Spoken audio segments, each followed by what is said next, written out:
Hey everyone, welcome back to Crypto Cash. Thanks again for joining me here. I hope you're having a phenomenal day. Quick look here at Solana. Happy Monday to you. What we're going to do is double check a couple of things here. This ascending channel is looking very nice.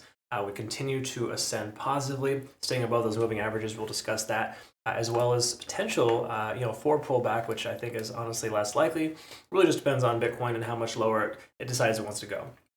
Every time Bitcoin pulls back, Solana recovers quite nicely, so it's safe to presume you can continue to take longs of this coin and be okay. All right, so we're going to double check that and a few of the key factors. So if you're new to the channel, welcome aboard. I hope you can learn something here today, and if you want to become a better trader, we got a lot of new traders coming over here. CryptoCash.tech is a site linked down below.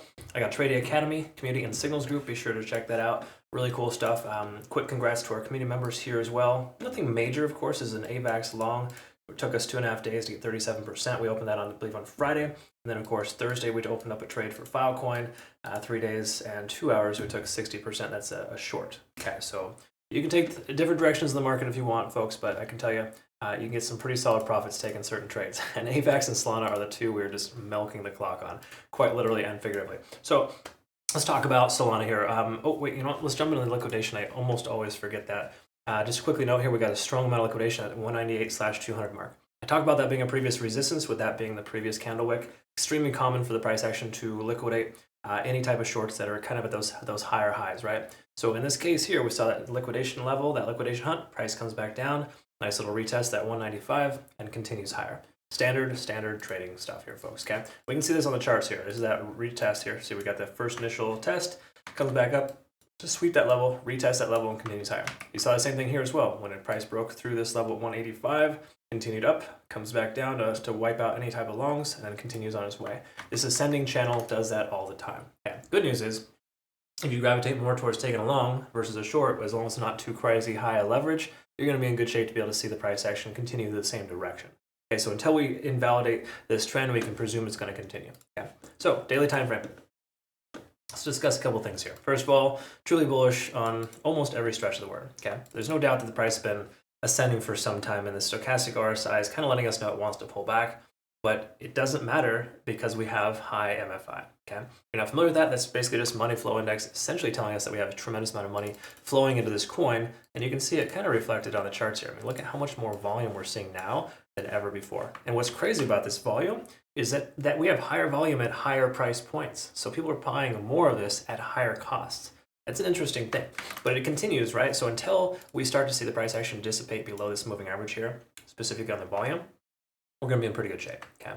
And you could argue that that's dissipating now, but we got 7 hours left in today's trading day, and I don't think it's going to slow down. So again, these doji candles do have signs of potential reversal, but we have nothing else on the charts telling us it should pull back. So again, do you go hard and long with a trade here right now? Maybe, maybe not. We want to double check a few other things, but we can see our volume profile, of course, is pretty heavy at about 150. So price could inevitably retest that level. That would be a 25% correction from the current price point, and essentially letting us know that that is a key support. I'm only bringing that up because if the price does come back, that'd be an area in which we should expect some kind of support. We do see a MACD divergence here in the 4 hour. This is natural for the price action being up as high as it is. It's somewhat overextended, right? We're at an 8 on TD sequential. This coin has a tendency of hitting 9s and hitting a little reset button there, right? So you see that, we're at an 8, coming back down. We're basically retesting this level at 198/200 again. It would make sense for us to get a pivot or a bounce here. Now, is that a guarantee? Really depends on Bitcoin, of course, because if Bitcoin pulls back, we'll see a larger correction, but we have to presume this ascending trend is going to continue until it doesn't, right? So I would say wait for this trend line here to kind of stay where it's at. Here, actually, I have 2 lines here. Let's go with this guy. And just make sure that we continue to honor this level, right? We're above the 20-day SMA. That to me is really just the main thing. And what I mean by main thing isn't that it's the only thing you use to trade. It's simply put, the 20-day SMA on both the daily and the 4 hour time frame are really good about letting us know we're on the right side of the tracks and we're essentially trending with the ascending continuation pattern here. Simply put, the trend is your friend. Until we break below the 20-day SMA, we can presume we're going to continue higher because that is running concurrent with this trend lines to this ascending channel. Yeah, ascending channels are bullish, folks. There's no other way around it. It seems kind of contradictory too, right? Why wouldn't this be bearish? The price is overextended. It's just got to pull back sometime. It's not the case. I mean, it will eventually, but until it breaks below this ascending trend, we have no reason for it to consider it's going to discontinue. Okay. All right. Having looked at that, we got kind of a somewhat of rejection off 70 in the RSI, letting us know that this 200 and what was it, 210 is potential resistance for us, okay? Taking a look, of course, at the RSI stochastic swinging down. Big surprise. We've been up, we've been moving in the same direction for 32 to 36 hours, right? So a full day and a half of continuation. Natural corrections occur all the time at that point. So we're seeing this corrective behavior, which is very normal, but just note that we do on the horizon here have a potential shift in momentum. We lose this ascending trend line. We just say we close below the trend line and or $200 today. We could very well see the price action continue lower. Okay? Let's look at the hourly though here, because this is going to tell us a lot with our HMO Cloud and kind of just confirm a couple of things, because Cloud's really good about entries and exits and more safe and conservative entries and exits. And if you are at all familiar with it, it really just helps us to know, should we close our long position in profit? Should we leave it open? Where are we at? Well, generally speaking, longs are in play right now, right? So you don't want to go too crazy and close your entire position. I would recommend maybe a 50% or somewhere in the range. I usually like, me personally, 65 to 80% profit in my first target.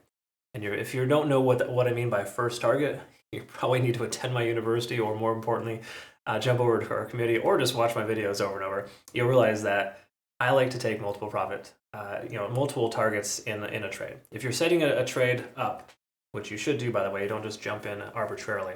When you set up a trade, you need to know where you're going. It's like destination. It's like trying to drive across the country and not know where you're going to head. Does that feel comfortable to you, to just drive and not know where you're going? Some people might like that, but I don't. I prefer to know where I'm at, set goals, check them off the list, and be done with it. Anyways, what I'm getting at here is, if you're going to consider taking profit, you might want to wait a little bit, because the lagging span hasn't intersected yet. Conversion line still above the baseline, and we're still free and clear over here on the cloud. So in truth, these things are all positive contributing factors, letting us know the price should continue higher. Now, of course, invalidation can occur at all times, right? So to me, an invalidation of this uptrend would, of course, be a solid closure below the trend line, because you can see here, we've wicked down multiple times, even closed below there, but instantly recovered. So I'd say wait for a good 8 to 12 hours when the price action breaks below this level here, and confirm it's going to stay there. Okay? Don't get too hot and heavy. It's like, oh, we closed below 200. Cash says that we need to take a short. No. Because I don't say that a long is 100% confirmed doesn't mean you take a short. Okay? Right now, longs are still in play, so there's no reason to even consider a short. But what I'm getting at here is if we were to see the price just say break below the cloud here, we're looking like 48 hours best case scenario for us to be able to take a short of this comfortably, right? Again, a lot can happen between now and then, but the truth is you're better off waiting, because if that never happens, you're going to be in your long, and the price is going to keep going up. Like, we've had multiple times when the price action is supposed to break down, but hasn't yet. I mean, you look at this here. This was a case in point where I was distinctly saying that we want to wait for confirmation before we take a short. The price continues higher. You're always going to be successful if you wait for confirmation. Okay, you might miss a lot more opportunities. This is the truth about it. It's a double-edged sword. But why not miss more opportunities and have more successful trades than the other way around, taking more trades that are less successful? It makes no sense. You're just going to be spinning your wheels for no reason. Just to give you perspective, this is what confirmation does for you if you consider trading with my signals, for example. 100% accuracy last month. Granted, this month we're at like 90% if you include the trade that we had to close recently. It was like an ICP long we had to close with a little bit of a loss. But generally speaking, we've only had 2 stop losses and maybe like 20 to 25 successful trades so far.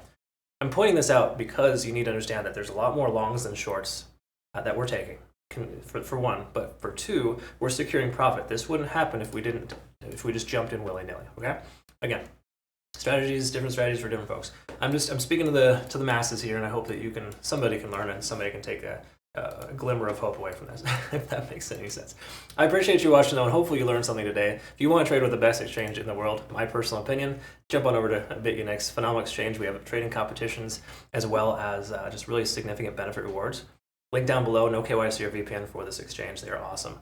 Greatly appreciate you, Bitunix. For that, we have some active admins over in our Discord too, so check that out too.